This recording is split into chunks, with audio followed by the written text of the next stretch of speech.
ಹದಗೆಟ್ಟಿರುವ ರಸ್ತೆ, ಪ್ರಯಾಣಿಕರ ಪರದಾಟ. ಚಿಕ್ಕೋಡಿ ಶೈಕ್ಷಣಿಕ ಜಿಲ್ಲೆಯಲ್ಲಿ ಇಂತಹದ್ದೊಂದು ಘಟನೆ ನಡೆದಿರುವಂಥದ್ದು. ಇಲ್ಲಿ ವಾಹನ ಚಲಾಯಿಸಬೇಕಾದ್ರೆ ಸರ್ಕಸ್ ಮಾಡಿ ಹೋಗಬೇಕು. ಚಿಕ್ಕೋಡಿ ಅಂಕಲಿ ಕೊಟ್ಟ ಬಳಿ ಇರುವಂತಹ ಎಕ್ಸಾಂಬ ರಸ್ತೆ ಮತ್ತು ಕಾಕವಾಡ ರಸ್ತೆ ಮಧ್ಯಸ್ಥಿಕೆಯಲ್ಲಿ ಸೇರಿ ಸುಮಾರು 100 ಮೀಟರಷ್ಟು ಹುಂಡಿಗಳು ನಿರ್ಮಾಣವಾಗಿತ್ತು. ಇಲ್ಲಿಯ ಅಧಿಕಾರಿಗಳು ಗಮನ ಹರಿಸುತ್ತಿಲ್ಲ. ಕಾರಣ ಕೇಳಿದ್ರೆ PW ಇಲಾಖೆ ಅಧಿಕಾರಿಗಳು ಹೇಳುವ ಮಾತು ಇದಾಗಿದೆ. ಈ ರಸ್ತೆಯ ಟೆಂಡರ್ ವಿಜಯಪುರ ಜಿಲ್ಲೆಯ ಗುತ್ತಿಗೆದಾರರಿಗೆ ಸೇರುತ್ತದೆ.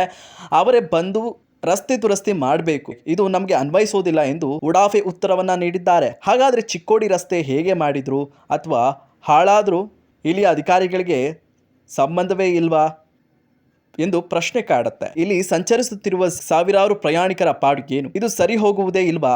ಅಥವಾ ಈ ಭಾಗಕ್ಕೆ ಹೇಳುವವರು ಕೇಳುವವರು ಯಾರು ಇಲ್ವಾ ಎಂದು ಜನರು ಸಚಿವರಿಗೆ ಹಾಗೂ ಗುತ್ತಿಗೆದಾರರಿಗೆ ಹಿಡಿ ಶಾಪ ಹಾಕುತ್ತಿದ್ದಾರೆ.